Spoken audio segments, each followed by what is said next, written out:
É uma alegria aqui estar. É uma alegria estar nesta casa para refletirmos sobre o Evangelho segundo o Espiritismo. Nos coube o estudo do capítulo 12, os itens que encerram o capítulo. O capítulo 12 tem por título Amai os vossos inimigos, que está no Sermão da Montanha, e foi um mandamento de Jesus, mas que ainda nos é tão difícil. E o tema que nós vamos abordar é o que abrange os últimos itens desse capítulo, que Kardec colocou como a conclusão do capítulo, que ainda nos tempos atuais é algum problema para nós ainda, que é o duelo, e abrange dos itens 11 ao item 16. E é interessante que é a parte das instruções dos espíritos. E os espíritos ali são de alta envergadura.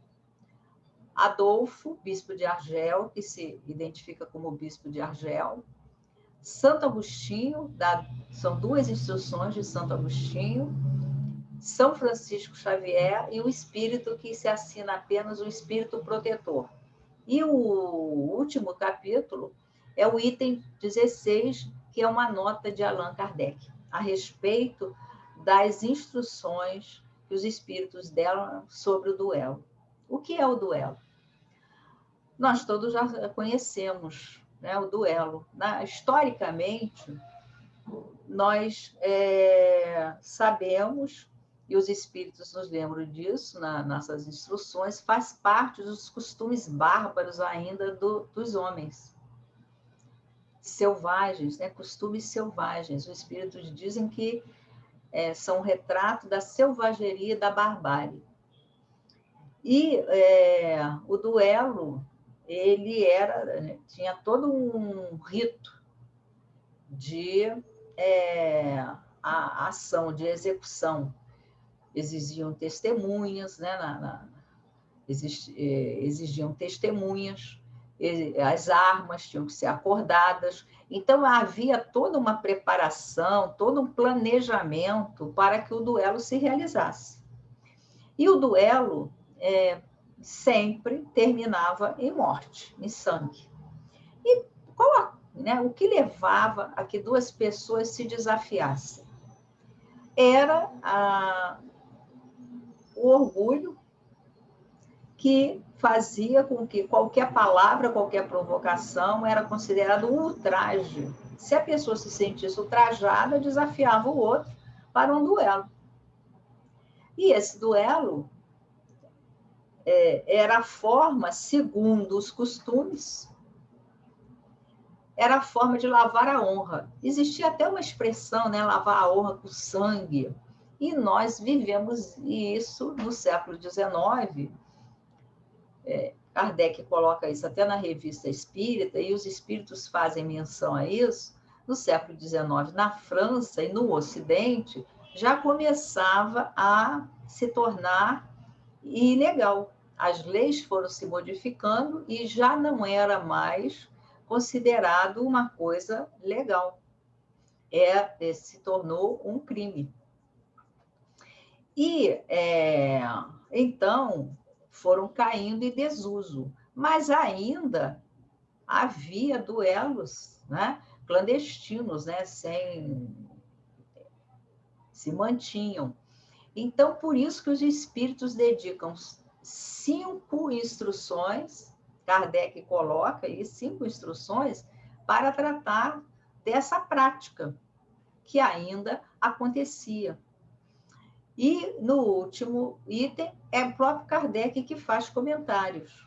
E ele conclui no comentário dele que o Espiritismo vai esclarecer a humanidade e afastar qualquer volta, né, à prática nefasta. Então, é muito interessante que os espíritos alertam que é um crime E, na verdade, são dois crimes. E isso já está lá no Livro dos Espíritos. No Livro dos Espíritos, também Kardec abordou a situação, perguntando aos espíritos sobre o duelo, sobre as consequências do duelo para o espírito, e os espíritos deixam bem claro, né? Como era algo premeditado, e Santo Agostinho, na instrução, ele nos lembra isso, as consequências do ato, elas são maiores do que para aquele que comete um assassinato, né, um homicídio, na paixão, lá apaixonadamente, né, um crime passional. O duelista não, ele vai ser julgado pelas leis de Deus, na sua consciência, com mais rigor. Porque, não é? Ele sabe o que está fazendo, ele premeditou as armas, premeditou o que ele vai fazer, como ele vai proceder, pensou em tudo. Então, é muito interessante, né? No Livro dos Espíritos, na questão 757 a 759, Kardec pergunta se é um crime contra a lei de Deus, que crime os duelistas cometem? Então, o mais fraco, o mais forte, ele sabe que ele vai vencer, ele tem toda a possibilidade de vencer, ele comete um homicídio, um assassinato. E deixa, e nas instruções, os espíritos falam disso, né? Ele não lembrou da mãe que ficou sem filho, da esposa e das crianças que ficaram sem pai, ficaram sem marido, né? Da situação de pobreza que ele relega uma família. Ele não pensou nisso, né? Então, como o mais forte, ele vence e ele comete um assassinato. E o mais fraco, que já sabe que vai ser morto naquele, porque ele não tem condição. Às vezes, iam para os duelos pessoas que sequer, né, tinham agilidade com armas, tinham habilidade com armas. Então, os espíritos dizem, é um suicídio. E muitas vezes é um suicídio e um assassinato, né? Então, a pessoa comete 2 crimes. No caso dos duelistas, quando os duelistas tinham as mesmas probabilidades de morte.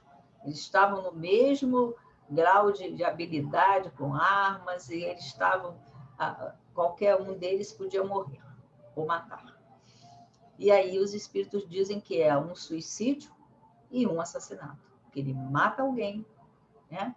E ele às vezes morre também. Então, o que acontece, né?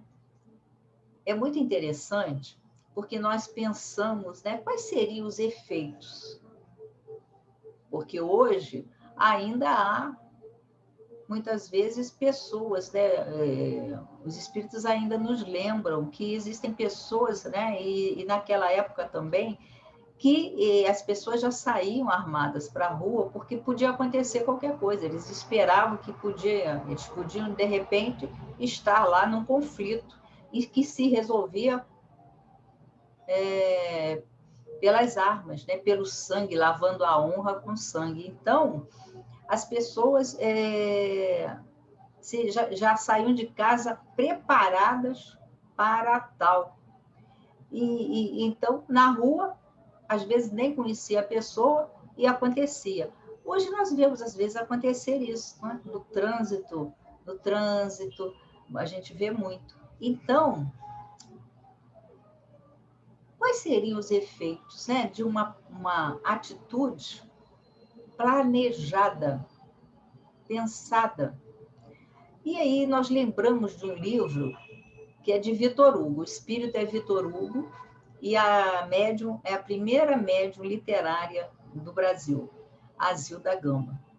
A Zilda Gama, o primeiro romance dela é Na Sombra e na Luz.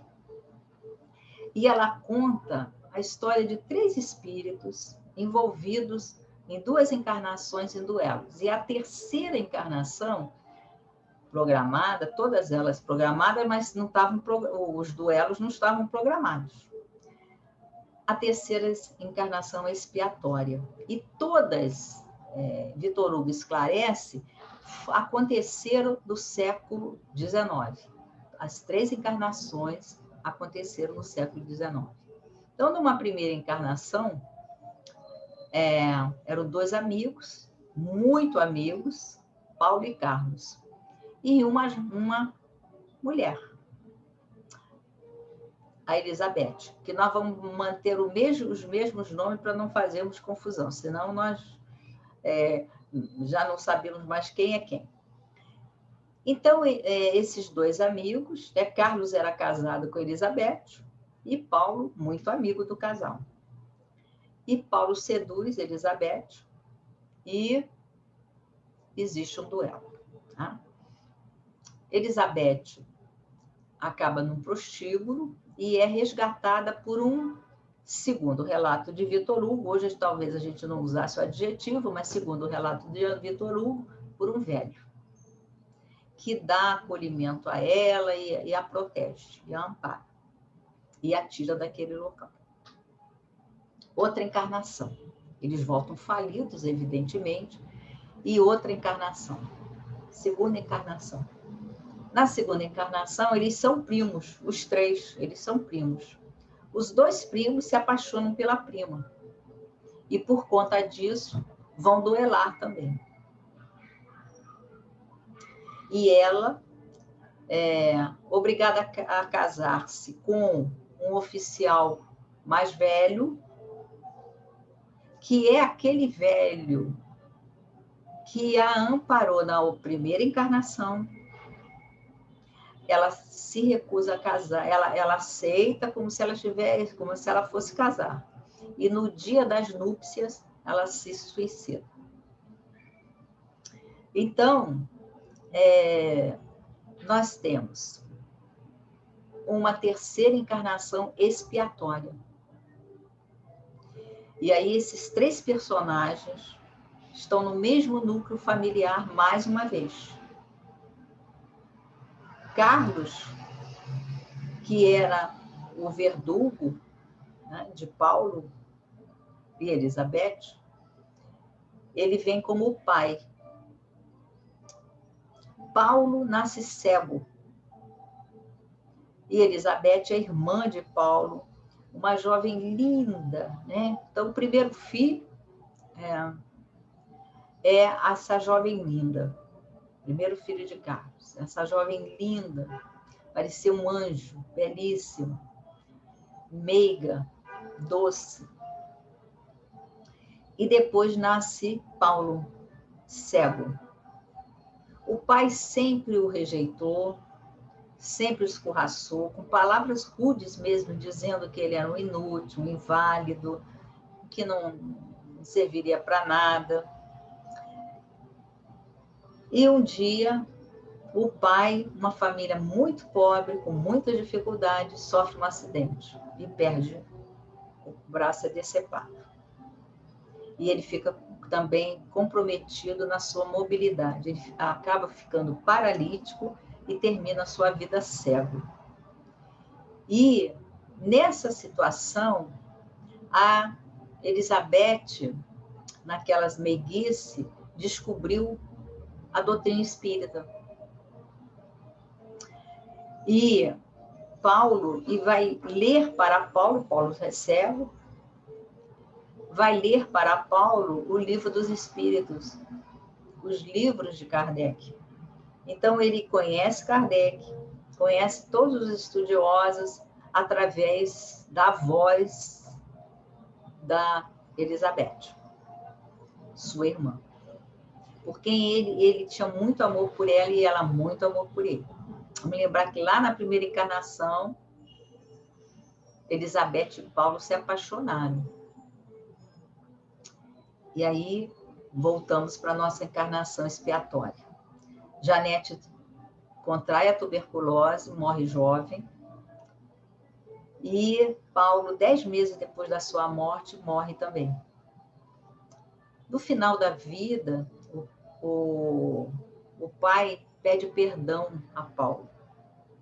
E aí, quando voltam os três, numa situação de muito sofrimento, que foi aquela encarnação verdadeiramente expiatória, a descrição de Victor Hugo é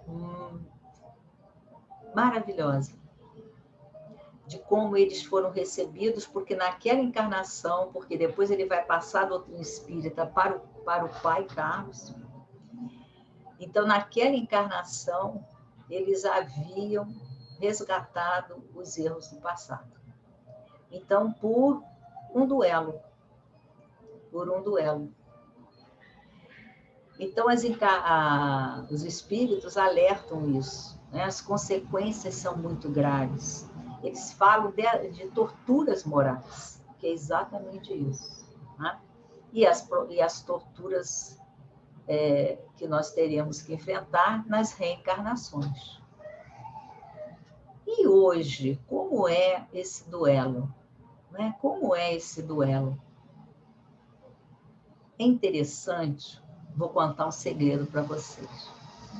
Quando eu cheguei à doutrina espírita, por um amigo, por quem eu oro sempre, continuamos amigos, que me deu um livro. E ele chegou à doutrina espírita pela dor. Ele não acreditava em nada, era ateu. E pela dor, um amigo o levou ao centro espírita. E ele foi convidado, ele ganhou um livro e foi convidado a ficar ali estudando a doutrina espírita. E ele aí leu o livro, achou muito interessante e me deu para ler.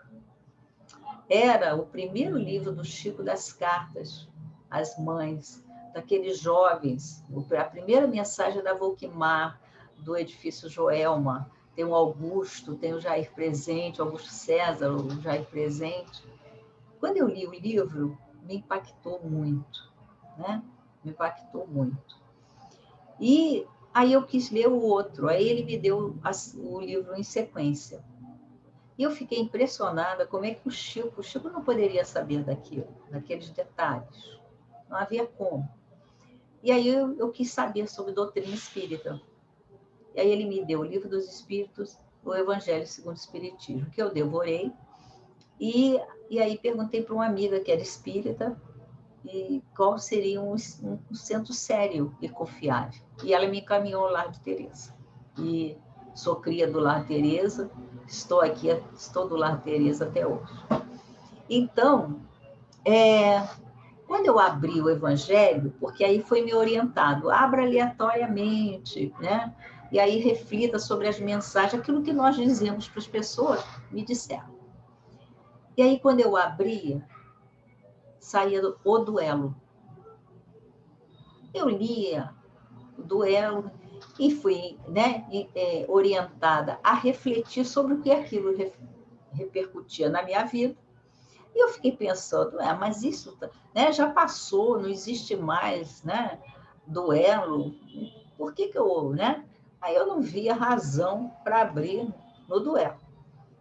E outras vezes, toda vez que eu abri o Evangelho, saía o duelo. E eu digo, meu Deus, o que é isso? Aí um dia, finalmente, talvez lá pela terceira vez, eu acordei, eu digo, gente, é claro que eu estou duelando. Porque nessa época, aí eu não deixava nada sem resposta. Nada sem resposta. Eu estava duelando verbalmente. Eu estava duelando verbalmente. E aí me levou à reflexão. Aprendi? Aprendi. Hoje eu fujo de polêmicas, de duelos verbais. Mas olha o que Emmanuel, através da mediunidade do Chico Xavier, ele nos traz. Ele não fala apenas dos duelos. Os duelos, ele nos lembra, já passaram na história, né? Pelo menos no Ocidente, não são legais, não são mais admissíveis, né? São crimes mesmo, né? E então ele diz, olha, mas eles continuam entre nós. os homens continuam duelando. E não só por palavras. E aí Emmanuel vai nos alertar sobre os duelos do pensamento, os duelos mentais, os duelos mentais. E então, em livros que não são muito conhecidos, não. Um tem um Fonte Viva, que é o Embainha Tua Espada, no Fonte Viva. No Caminho, Verdade e Vida, quando ele fala da prática do bem, ele nos lembra dessas polêmicas gratuitas, muitas vezes, né? E ele vai falar sobre duelos, né? Num livro Viajor, que é de 1985, do Canais da Vida, que é de 1986, e do Instrumentos do Tempo, que é de 1974. Então, é muito interessante como Emmanuel nos alerta sobre esses duelos silenciosos. Porque quando nós... os duelos físicos, né? Nós não participamos mais, graças a Deus, tá? É considerado extinto entre nós. Mas nós sabemos que às vezes acontece, sem precisar desafiar ninguém. E nós temos os duelos por palavras. Quando nós gostamos da polêmica, né? Aquilo que os espíritos estavam me alertando. Não, você está duelando por palavras. Há pessoas que não, né? Que não fogem de uma boa polêmica. Às vezes, né? No meu caso, eram às vezes duelos profissionais, filosóficos, né? Mas ainda assim, não é? Dependendo da carga energética que você coloca ali, são duelos, né? Porque quando eles se tornam polêmicas, ali vai uma carga vibratória que você quer, é exatamente isso, você quer vencer, destruir o outro, matar a ideia do outro, matar o ideal, muitas vezes, do outro, né? Então, é um duelo, com consequências também nefastas, porque abrange o emocional, abrange, às vezes, o moral, não é? Quando a pessoa apela para a palavra, às vezes, para a maledicência, para a intriga, olha o que isso faz, não é? Você está ali, hoje se chama assassinato de reputações, né? Que a pessoa vai fazendo, né? Você vai denegrindo a imagem do outro. É uma forma de duelar pelas palavras. E nós temos que prestar atenção a isso. Então, quando aquilo que é antigo, né? Quando você não for falar nada bom, e André Luiz fala isso, né? Se você não tem nada bom para falar, cale-se, não fale. Se você não vai construir, cale-se. Então, nós exigimos a paz do mundo, nós exigimos a paz na nossa família, a paz entre amigos, a paz onde nós estamos. Mas se fazemos paz? Porque para conquistarmos a paz é necessário que construamos. Se nós, aonde chegamos, né? Onde chegamos, aonde vamos, nós somos aqueles que semeiam a discórdia, nós ainda não vamos conquistar a paz. E, às vezes, respondemos às provocações, não é? E somos instados, às vezes, por queridos amigos que estão ao nosso lado. Quem já não teve, em alguma situação, uma pessoa amiga, querida, que diz assim, você não vai responder? Você não vai dizer nada? Então, nós somos instados por pessoas ao nosso lado a duelar. Então, é preciso aquilo que Jesus disse, vigiai e orai. Agora vamos ao Emmanuel, porque ele fala de outro duelo. Ele fala do duelo mental. Então, olha o que ele diz, né? Ele lembra que o duelo era um hábito deplorável, que desfigurava o caráter e enodoava a cultura, porque era cultural. A pessoa tinha sido desonrada, tinha que lavar sua honra com sangue. E, né, ele diz, bem, o progresso aboliu essa prática, essa nódoa da nossa cultura. Todavia, o conflito continua em outra modalidade na nossa vida. E aí, como é que o duelo sobrevive em outra modalidade em nossa vida? Emmanuel diz: não mais a característica fulminante dos apetrechos de matar ou ferir. Então, nós não usamos mais armas, né? Mas o golpe em câmara lenta, que o ódio e a incompreensão, a ignorância e a crueldade arremessam por onde passam, gerando perturbações e enfermidades. Por toda parte, o duelo mental, torturando e aniquilando criaturas, mantido por nossas atitudes delituosas de uns para com os outros,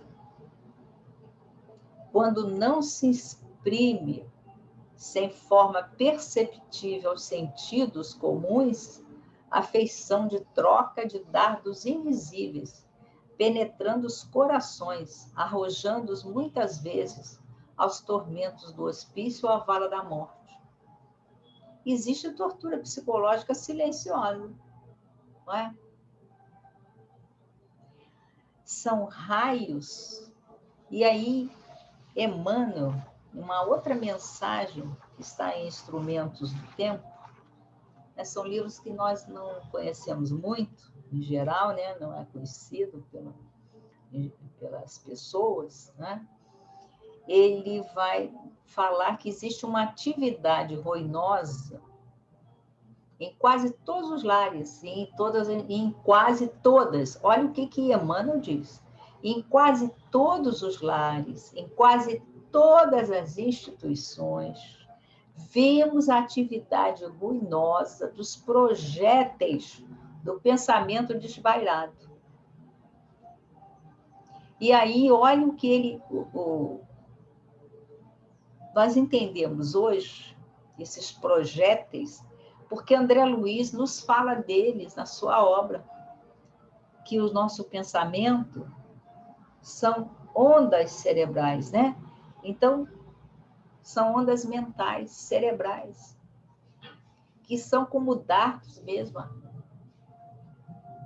Mas o que nós estamos projetando? Então, Emmanuel nos alerta em várias mensagens sobre esse duelo mental. E aí ele fala dos raios que nós emitimos, projetamos de nós, na nossa mente, para o nosso ambiente, para as pessoas com quem estamos duelando mentalmente, sem falar. E aí diz ele, são raios de orgulho e vaidade. Às vezes só pela postura, não é? A pessoa não fala, mas a pessoa pensa e o outro lê pelos olhos, pelo olhar, pelo gesto, pela leitura corporal. E aí Emmanuel diz que esse raio de orgulho e vaidade cria em torno, né, no outro, um complexo de inferioridade, muitas vezes, né? E ele fala de raios de ódio, raios de inconformação, raios de tristeza, raios de cólera, raios de egoísmo, raios de preguiça, raios de crueldade. Então, o que nós, a reflexão é o que nós estamos projetando. O que nós estamos projetando com o nosso pensamento? Nós estamos vivendo um momento difícil no mundo inteiro. Complicado. Em que nós vemos não só duelos mentais, nós vemos duelos de palavras. Como nós estamos nos comportando neste momento? Porque a nossa palavra é energia, o nosso pensamento é energia. Quando nós pensamos, quando nós falamos, quando nós agimos, nós criamos, plasmamos a ambiência nossa e contribuímos com a ambiência dos ambientes onde estamos. O que nós estamos projetando? Nós estamos contribuindo para a paz, nós falamos de paz, mas nós estamos contribuindo para a paz. Nossos pensamentos são esses aqui que Emmanuel nos chamou a atenção, de ódio, de intriga, de inconformação, de cólera, de egoísmo, de crueldade. O que estamos pensando? Sabemos que está tudo, cada um de nós está no lugar que Deus permitiu e que Deus nos colocou. Ninguém tem um lugar de projeção e uma responsabilidade por acaso. Nós oramos por eles ou a convite até de Dr. Bezerra, de Emmanuel dos Espíritos, ou nós somos aqueles que nossas palavras, nossos pensamentos são negativos contra essas pessoas que ocupam qualquer posição. O síndico, o diretor do hospital, o diretor de uma instituição, os responsáveis por nações, cidades, estados. Como são nossos pensamentos e nossas palavras? Estamos duelando? Duelos mentais? E Emmanuel ainda nos diz, né, que os duelistas, então, serão responsáveis por aquilo que nós construímos. Nós pensamos que pensamento não tem consequência. Kardec nos coloca esse esclarecimento também no Evangelho segundo o Espiritismo, quando nos fala em pensamento. Um pecado por pensamento. E ele nos fala que aquilo, né, que os espíritos que já atingiram a uma escala que eles já conquistaram o bem, eles nunca pensam mal. Então, esses já fizeram sua conquista. E nesse, Kardec lembra daquela passagem de Jesus em que ele fala que nós pecamos também por pensamento. E aí Kardec esclarece que se nós pensamos o mal, tivemos a oportunidade de fazê-lo e não o fizemos, esse mal é apagado, esse pensamento mal é apagado. Então nós podemos, muitas vezes, sem dúvida, pensarmos mal, ter algum pensamento negativo, até da tristeza estéril, como diz Emmanuel aqui, raios de tristeza estéril, raios de inconformação, podemos ter.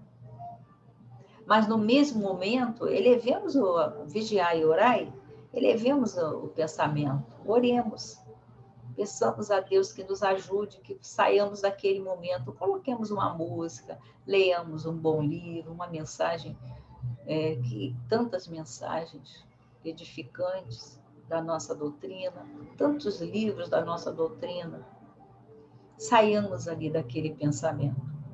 E aí diz Kardec, esse pensamento se apaga. Qual é o pensamento que fica? Que Jesus nos advertiu. É aquele pensamento que nós temos e só não realizamos porque não tivemos oportunidade. Se tivéssemos oportunidade, teríamos feito. Esse nos acompanhará. Então, quando nós emitimos pensamentos, estamos nos nossos duelos mentais. A gente fica pensando, duelo mental, né? Quando eu li Emmanuel, eu disse, meu Deus, duelo mental. Eu tinha pensado em duelo por palavras, né? Duelo mental. E então ele vai nos esclarecendo. Nós pensamos, nós projetamos. E o que ele nos diz, né, a respeito disso, em outros momentos. Fujamos de toda ideia que signifique discórdia e maledicência, ciúme e desespero, maldade e intolerância, porquanto as imagens desse teor, a fluírem constantes da nossa fonte mental, possuem vitalidade própria. Então, hoje, a ciência já diz isso para nós, já existem pesquisas que corroboram isso, nos informando que os nossos pensamentos, eles fazem com que o nosso corpo produza determinados hormônios que vão nos dar saúde ou enfermidade. Então, os pensamentos negativos, até de uma tristeza constante, né? De uma inconformação, uma revolta, o que vai fazer? Ele joga no nosso sangue cortisol, que vai nos adoecer. Nós produzimos cortisol naturalmente, na taxa normal, e como colesterol, essas taxas, na taxa normal, é tranquilo, nós precisamos dele para a nossa ação, para a iniciativa, né, para nós reagirmos diante das situações. Precisamos dela, né, para acordar e vamos à vida. Mas quando ultrapassa aquilo que é padrão, passa a nos adoecer. Como tudo, né? Precisamos do equilíbrio. Se nós pensamos o bem, também eles nos confirmam. Nós vamos produzir o quê? Nós vamos produzir a ocitocina, que também produzida em excesso também não dá certo. Vamos produzir ocitocina no padrão que nós necessitamos. E vamos produzir, isso vai levar à produção das endorfinas, dopaminas, né? Que nos vai levar a quê? A fortalecer o nosso sistema imune. Nosso sistema imunológico se fortalece. No outro dia, não sei a razão, né? A minha neta me perguntou, vovó, é verdade? Não sei se a mãe mandou que ela perguntasse a mim. Vovó, é verdade que felicidade dá saúde? Eu falei, dá. Né? O sentimento de felicidade dá saúde. Ela falou, eu sou uma criança muito feliz. Eu digo, que bom. Né? Aí eu digo, mas felicidade não é ter tudo que você quer, não é as pessoas agradarem sempre, até porque os pais não agradam sempre. Agradar sempre. É você ser feliz com o que você tem, com o que você é. e fazer o bem. Fazer o bem. Então, aqui está Emmanuel, né? Fujamos de toda ideia que signifique discórdia e maledicência, ciúme e desespero, maldade e intolerância, porquanto as imagens desse teor, a fluírem constante de nossa fonte mental, possuem vitalidade própria, corporificando-se com a persistência de nossas reflexões repetidas, porque aquele pensamento, uma hora, ele vai se expressar no nosso corpo, vai se expressar na nossa palavra, né? E atingindo o objetivo de nossas projeções, a operar em desajuste e flagelação. Então, nós plasmamos a nossa realidade, regressando a nós mesmos. Nós emitimos, né? E projetamos, e essas energias voltam a nós. Em lamentável retorno, trazendo-nos de volta a aflição e o infortúnio que tivermos causado.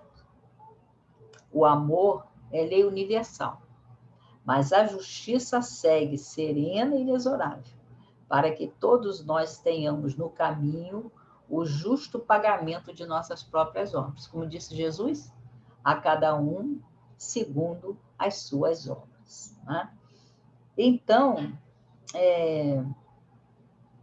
Kardec, Emmanuel, tem uma imagem que eu achei muito bonita, né? Lembrando daquele momento em que Jesus diz a Pedro, embainha a tua espada. Todos nós lembramos desse momento. Vamos lembrar de Jesus. Quando nós lembramos de Jesus no Evangelho, como Jesus agia diante das provocações. Ele foi perseguido, as provocações se faziam dos fariseus, saduceus, os doutores da lei, os escribas. Ali ele estava a todo momento sendo provocado. E a postura de Jesus foi sempre de paz.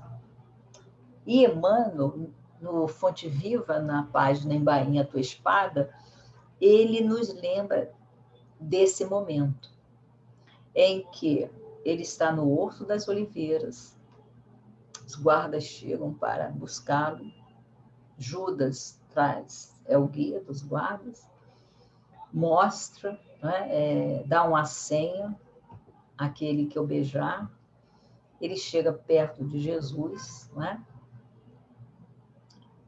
E quando os guardas se aproximam, Pedro tira sua espada, era comum, né? Exatamente porque as pessoas saíam, podiam encontrar até animais, né? Uma cobra, uma coisa assim, era uma forma de defesa deles. E ele tira a espada e corta a orelha que a Amélia Rodrigues nos dá, né? De Malco. E o que Jesus faz? Jesus cicatriza o local e diz a Pedro, embainha a tua espada, porque aquele que com ferro fere, com ferro será ferido. Quem pela espada, né, fere, mata, pela espada perecerá. Então, Emmanuel nos lembra essa passagem, né, do embainha a tua espada. E aí ele faz uma imagem com a espada muito interessante, né? Depois dos comentários, que ele diz que quando nós alimentamos a guerra, nós nos perdemos nas trevas exteriores, esquecendo o bom combate que nos cabe manter em nós mesmos. Porque nós vamos levar a culpa vai nos perseguir e vai nos cobrar no futuro. A lei vai nos cobrar. Façamos a paz, é um convite deles, né? Façamos a paz com aqueles que nos cercam. Nesse momento que nós estamos vivendo, nós vemos como é difícil manter essa paz para as pessoas, né? Quando temos opiniões diferentes, torna os outros, e nós fazemos questão, não é? Outro dia eu vi em camisetas, né, que a pessoa faz questão de anunciar para o mundo o que ela pensa. Eu não quero saber do seu pensamento, quero saber de você. O que você faz? Quais são as suas ações? Você está preocupado com o seu próximo? Então, façamos a paz com o que nos cercam, para que, lutando com as sombras que nos perturbam interiormente, né? Para que se faça em nós esse reinado de luz que brilha a vossa luz. E aí ele faz uma comparação que é emocionante. Ele faz essa conexão com a frase embainha tua espada.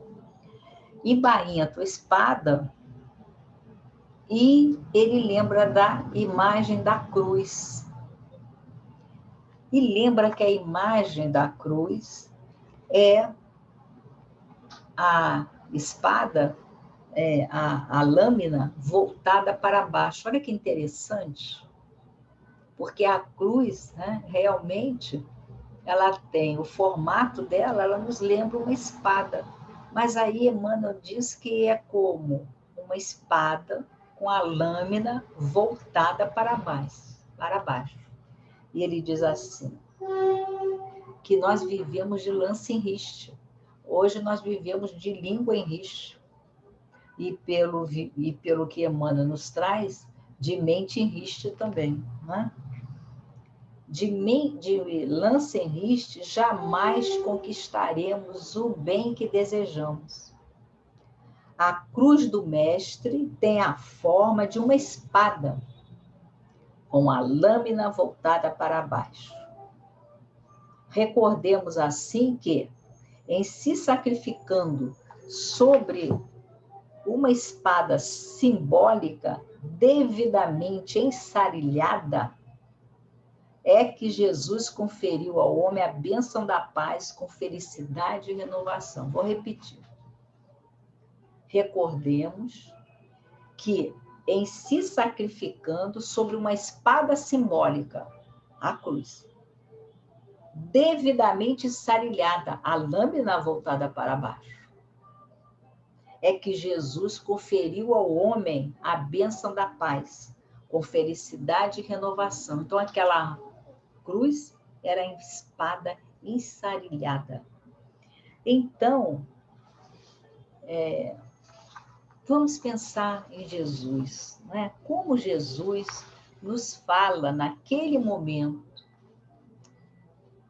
naqueles últimos dias, que é conhecido entre nós como a paixão do Cristo. Jesus tinha sido provocado. Qual foi a resposta de Jesus? Quando Pilatos lhe perguntou o que é verdade, ele poderia polemizar com ele. Deixou Pilatos sem resposta. Aquela pergunta deve ter incomodado Pilatos. Depois, quando o soldado bate na sua face, ele pergunta, por que me bates? Apenas uma pergunta para que o soldado reflita. Ele não entra em duelo. E naquele momento final, nós, né, diante das situações, nós nos achamos sempre com direitos de revidar para defender a nossa honra, né? Não podemos ser ultrajados. E lá estava Jesus, que só havia feito o bem, que só havia semeado a mensagem de amor, curado, trazido benefício a muitas daquelas pessoas que ali estavam. E ele, em nenhum momento, ele teve uma reação violenta.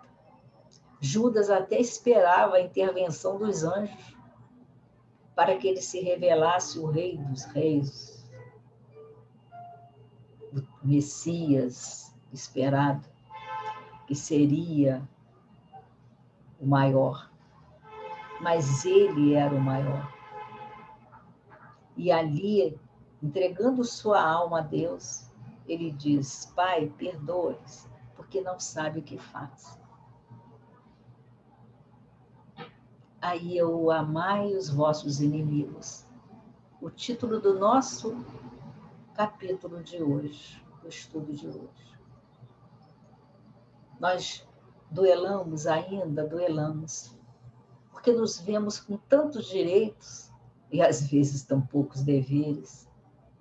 E Jesus só nos colocou um. Tem várias condutas a que ele nos convida no Sermão da Montanha, que está no Evangelho segundo o Espiritismo, mas ele nos deixou um. Meus discípulos serão muito conhecidos por muitos se amarem. E é Emmanuel que vai nos dizer, né? Falando do que será o futuro, o nosso futuro. E ele vai dizer sobre o Evangelho. O Evangelho. Ele diz assim: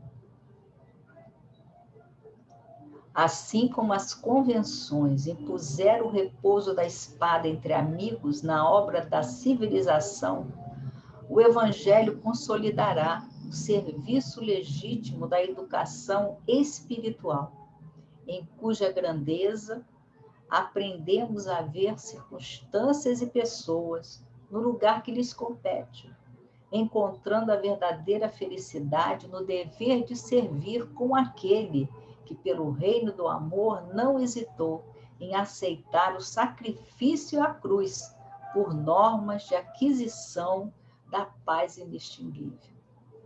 Cada vez que eu leio essa frase, eu me lembro de Eurípides Barçanufo. Eurípides Barçanufo, que tem uma frase que vocês conhecem e que eu gosto muito de lembrar. Se os homens deram a Jesus a cruz, que esperas? Que esperamos? Então, menos suscetibilidade, menos melindre, vamos ter que nos educar. Nos educar para deixarmos de duelar. Quando Jesus, depois de alguns ensinamentos, ele considera que os seus seguidores já podiam ir anunciar o Evangelho, ele os convoca e pede que eles vão ir e pregar o Evangelho. E ele os prepara para aquela situação. É Amélia Rodrigues, no livro Vivendo com Jesus, que nos traz essa narrativa, né? Nunca temais de Jesus a eles, seja o que for, porquanto estáis investidos de mandato superior, e conseguireis avançar imunes às agressões, às picadas dos escorpiões e das serpentes, que ficarão esmagados sob os vossos pés, enquanto as vossas vozes calarão a agressão dos espíritos perversos, zombateiros e causadores de pânico nas multidões devastadas. Seguireis amparados pelas legiões angélicas, encarregadas de trabalhar a humanidade e nela renascer. Inspirar-vos-ão e ouvir-vos-ão. Amélia Rodrigues chama esses espíritos que inspiram e continuam inspirando até hoje como embaixadores do reino. Ninguém terá como silenciar-vos a voz. depois eu próprio vos seguirei. E aí eles voltam. Eles fazem, pregam, curam, eles voltam.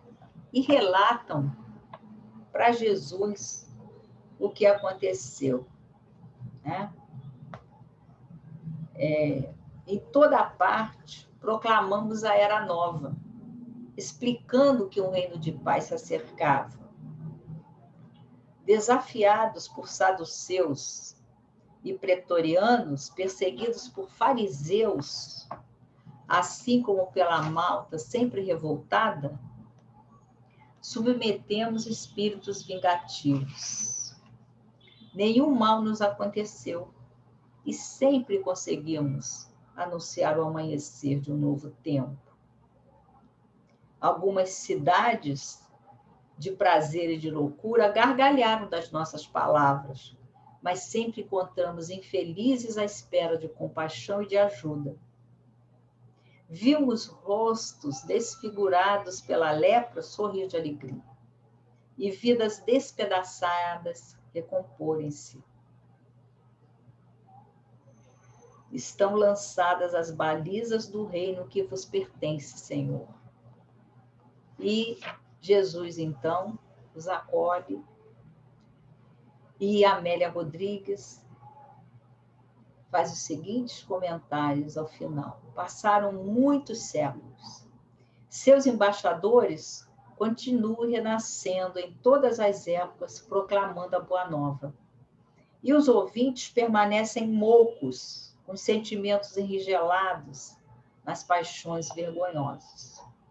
Em consequência, acumulam-se as nuvens borrascosas na imensa Galileia moderna. É o nosso tempo. A sua voz continua chamando vidas para o seu reino. Enquanto a fantasia conduz os cavalgadores na direção dos abismos. Os embaixadores estão ao vosso lado. É a conclusão da Amélia. Cuidai de ouvi-los quando se inicia o período de regeneração da humanidade. Possamos aproveitar este momento e todos os momentos de nossa vida. Que nossas palavras, nossas ações, nossos pensamentos falem de paz. Divulguem a paz. Que sejamos nós os multiplicadores da paz, para que um dia possamos estar entre os brandos e pacíficos, os mansos que herdarão a terra. Duelo, não mais. No momento em que a palavra chegar até a boca, silenciemos. No momento em que a ação se tornar mais agressiva, respiremos, nos acalmemos. No momento em que o pensamento for destrutivo, substituamos pela imagem serena e meiga de Jesus, nos dizendo: eu vos trouxe a minha paz, eu vos dou e vos deixo a minha paz. Que a paz do Senhor Jesus nos envolva a todos nesta hora, envolva toda a humanidade, envolva a nossa pátria querida, e esses embaixadores possam inspirar todos aqueles que tenham parcelas de poder na terra. Que Jesus nos abençoe, muita paz a todos nós. Um abraço carinhoso a todos. Muito obrigada.